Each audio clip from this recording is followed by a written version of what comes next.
ബഹുമാനപ്പെട്ട പാണക്കാട് സയ്യിദ് മുഹമ്മദ് അലി ശിഹാബ് തങ്ങളെ സംബന്ധിച്ച് ശിർക്കിന്റെ മാർഗത്തിലാണ് ഇവർ എഴുതി, ഇസ്ലാഹി പത്രത്തിൽ എഴുതി. ദേശ് തങ്ങൾ എന്നാ എഴുതിയത്. ഞാൻ ചോദിച്ചു, ആ ദേശ് തങ്ങൾ ആരാ? പേര് പറയാൻ ധൈര്യം ഉണ്ടോ എന്ന് ചോദിച്ചു. മൗലവി ധൈര്യം കാണിച്ചോ? ഭയങ്കര നട്ടലുള്ള ആളാണല്ലോ, എന്തേ ധൈര്യം കാണിക്കാഞ്ഞേ? എന്നാ നിങ്ങൾക്കൊന്ന് കേൾക്കണോ? ഇവരെ ഒരു മൗലവി പറയുന്നത് ഖലീൽ തങ്ങളും പാണക്കാട് തങ്ങളൊന്നും തങ്ങളല്ല, അവർ ഇസ്ലാമിന്റെ മാർഗത്തിലല്ല. നിങ്ങൾ വിളിച്ചെടുത്താ മോനെ. തങ്ങളെ കുടുംബം ഖലീൽ തങ്ങൾ, പാണക്കാട് തങ്ങൾ അങ്ങനൊന്നുമില്ല. അവരൊന്നും നബിയുടെ കുടുംബമായി പ്രത്യേകിച്ച് ബന്ധമൊന്നും അവർക്കില്ല, ആദർശം കൊണ്ട് തീരെയില്ല. കേട്ടില്ലേ? ഖലീൽ തങ്ങൾക്കും പാണക്കാട് തങ്ങൾക്കൊന്നും റസൂലുള്ളാഹിയായിട്ട് കുടുംബ ബന്ധവും ഇല്ല, ആദർശ ബന്ധം തീരെയില്ല. പിന്നെ ആരാ തങ്ങള്? മുജാഹിദിന്റെ മൗലവി പറയുന്നത് തങ്ങന്മാരാരാന്നറിയോ? ഒന്ന് LK അഡ്വാനി, ഒന്ന് അശോക് സിംഗാൾ. ആര്? മുജാഹിദിന്റെ തങ്ങന്മാരെ. കേട്ടോളി, ഞാൻ വെറുതെ പറയല്ല, കേട്ടോ. ബാലനും ജോസഫും ഏലിയാമയും സാറാമയും കല്യാണിക്കുട്ടിയും ആയിഷക്കുട്ടിയും ലാൽകുത്ത് അദ്വാനിയും വിനയക്കത്തിയാറും അശോക് സിംഗാളും എല്ലാരും ആദമിന്റെ മക്കളാണ്, എല്ലാരും തങ്ങന്മാരാണ്, എല്ലാരും തങ്ങളുടെ മക്കളാണ്. ഒന്നുകൂടി വെച്ചുകൊടുക്കാൻ. ബാലനും ജോസഫും ഏലിയാമയും സാറാമയും കല്യാണിക്കുട്ടിയും ആയിഷക്കുട്ടിയും ലാൽകുത്ത് അദ്വാനിയും വിനയക്കത്തിയാറും അശോക് സിംഗാളും എല്ലാരും ആദമിന്റെ മക്കളാണ്, എല്ലാരും തങ്ങന്മാരാണ്, എല്ലാരും തങ്ങളുടെ മക്കളാണ്. ഇപ്പൊ തങ്ങന്മാര്, മുജാഹിദിന്റെ തങ്ങന്മാരെ മനസ്സിലായില്ലേ? അപ്പൊ മുജാഹിദിങ്ങൾ ഉറുക്ക് വാങ്ങാൻ എവിടെയാ പോവാ? അശോക് സിംഗാൾ. പിന്നെ മന്ത്രിപ്പിക്കാൻ LK അഡ്വാനി, പിന്നെ ബാലേട്ടെ, അത് അവരെ തങ്ങന്മാര്. സുബ്ഹാനല്ലാഹ്, എന്തിനിത്തരം ചർച്ചയൊക്കെ ഈ മൗലവിമാര് സമുദായത്തിന്റെ മുന്നിലിടണം? മുസ്ലിമീങ്ങൾ ചിന്തിക്കണം. സുബ്ഹാനല്ലാഹ്, പാണക്കാട് തങ്ങൾ തങ്ങളല്ല പോൽ, ഖലീൽ തങ്ങൾ തങ്ങളല്ല പോൽ, അശോക് സിംഗാൾ തങ്ങളാണ് പോൽ. ഇനി നിങ്ങൾക്ക് കേൾക്കണോ? ഇവിടെ വന്നിട്ട് നമ്മളെ മൗലവി പറയുന്നു എന്താ പറയോ? ചൂഷണം നടത്തുന്നവരെ റേഡിയോളും. മൗലവി, എന്റെ ഒരു CD ഉണ്ട്, ആത്മീയത വിവാദവും വസ്തുതയും. അത് മൗലവിമാരൊക്കെ ഒന്ന് കേൾക്കണോ? മുജാഹിദികൾ പ്രത്യേകം കേൾക്കണോ? ഞങ്ങളത് വ്യക്തമായി, ഞാൻ തലശ്ശേരി പ്രസംഗിച്ചതാണത്, അത് 10,000 CD ലോകത്ത് ചെലവായതാ. കേട്ടുനോക്കണോ? ആത്മീയതയുടെ പേരിൽ ചൂഷണം നടത്തുന്നവർക്കെതിരെ ഞങ്ങൾ ശബ്ദിക്കുന്ന പോലെ ആരാണ് ഇവിടെ ശബ്ദിച്ചത്? ഞങ്ങൾ പറയും പോലെ ആരാണ് ഇവിടെ പറഞ്ഞത്?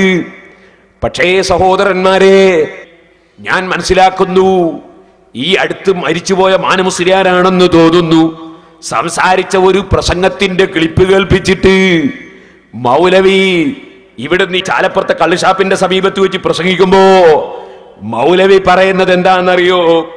അതൊന്ന് കേട്ടോളി. എന്നിട്ട് മൗലവി പറയാണ്, അതാ അപ്പുറത്താണ് റെയ്ഡ് നടത്തേണ്ടത് എന്ന് പറഞ്ഞ്, പരിശോധന നടത്തേണ്ടത് എന്നൊക്കെ പറഞ്ഞിട്ട് മൗലവി പറയുന്നു, പാണക്കാട് തങ്ങള്, പാണക്കാട് അവിടെയും പരിശോധിക്കണോന്നാ ഞങ്ങൾക്ക് പറയാനുള്ളത് എന്ന് മൗലവി പറയുന്നത് ഒന്ന് കേട്ടോ. അഭിനയം കൊണ്ട് ആളുകളെ ചൂഷണം ചെയ്യുന്നവരെ കുറിച്ചാണ് ആദ്യം പരിശോധിക്കേണ്ടത്. കേട്ടല്ലോ, ഒരു വിശദീകരണം ആവശ്യമില്ല. അവര് ആദ്യം പരിശോധിക്കേണ്ടത് അപ്പുറത്താണ്, പാണക്കാടല്ല എന്നാ പറഞ്ഞത്. പരിശോധിക്കേണ്ടത് എവിടെയാണെങ്കിൽ അവിടെ ഒക്കെ പരിശോധിക്കണം എന്ന് ഞങ്ങൾക്കൊരു തിരുത്തുണ്ട്. എവിടെയും പരിശോധിക്കണം, പരിശോധിക്കേണ്ടതൊക്കെ എവിടെയാണെങ്കിൽ അവിടെയൊക്കെ പരിശോധിക്കാം. അപ്പൊ പാണക്കാട് പിന്നെ ആദ്യം വേറെ ചില സ്ഥലം പരിശോധിക്കണോ എന്ന് പറഞ്ഞതിനെ വിമർശിച്ചിട്ട് പറയാണ്, എവിടെയും പരിശോധിക്കണമെന്നാ ഞങ്ങൾക്ക് പറയാനുള്ളത്. ഇത് മൗലവിന്റെ വക. നിങ്ങൾ മനസ്സിലാക്കണം, ഇവരും സമുദായവും തമ്മിലുള്ള ബന്ധം എന്താണ് സഹോദരന്മാരെ? ഇവരും മുസ്ലിം നേതാക്കളും തമ്മിലുള്ള ബന്ധം എന്താണ് സഹോദരന്മാരെ? ഇനി നിങ്ങൾക്ക് കേൾക്കണോ? നിങ്ങളുടെ നാട്ടുകാരനായ മൗലവി പറഞ്ഞത് സൗണ്ടിന്റെ ഗുണം കൊണ്ട് ആളുകളെ പറ്റിക്കുന്ന ശൈലിയിൽ, വയലിന്റെ ശൈലിയിൽ നീട്ടിപ്പറഞ്ഞ് ജനങ്ങൾ പറ്റിക്കുന്ന മൗലവി, നിങ്ങളുടെ നാട്ടുകാരനായ ആ മൗലവിയുടെ ഫിത്നയിൽ നിങ്ങൾ കുടുങ്ങല്ലേ മുസ്ലിമീങ്ങളെ. ഒരു മിനിറ്റ്, ഞാനൊന്ന് പേരോടായതാ. പോരാ പോരാ, ഒരു 75 മാർക്കുണ്ട്. ശൈലി അനുകരിച്ചത് പോരാ, ഒരു 75 തരാം. നിങ്ങൾ പറഞ്ഞ ശൈലിക്ക്. നിങ്ങൾക്ക് അങ്ങനെ എന്തൊക്കെ മിമിക്രികൾ ഉണ്ടെന്ന് സമുദായത്തിന് അറിയില്ലേ? ഞാൻ നിങ്ങളോട് പറയട്ടെ, മൗലവി എന്താ പറയുന്നത് കേട്ടോളി. ഒരു നല്ല രസം. ഒരു മൗലവി പറഞ്ഞു, മമ്പറം തങ്ങൾ വിഗ്രഹമാണ്. അതേ സമയത്ത് നമ്മുടെ കായക്കൊടിക്കാരൻ മൗലവി പറഞ്ഞു അങ്ങനെ പറഞ്ഞിട്ടില്ല. അപ്പൊ മറ്റേ മൗലവി പറയുന്നു പിന്നെയും അതൊന്ന് രണ്ടും കൂടി കൂട്ടിയിട്ടൊന്ന് കേട്ടോളി, മൗലവിമാരെ കള്ളത്തരം.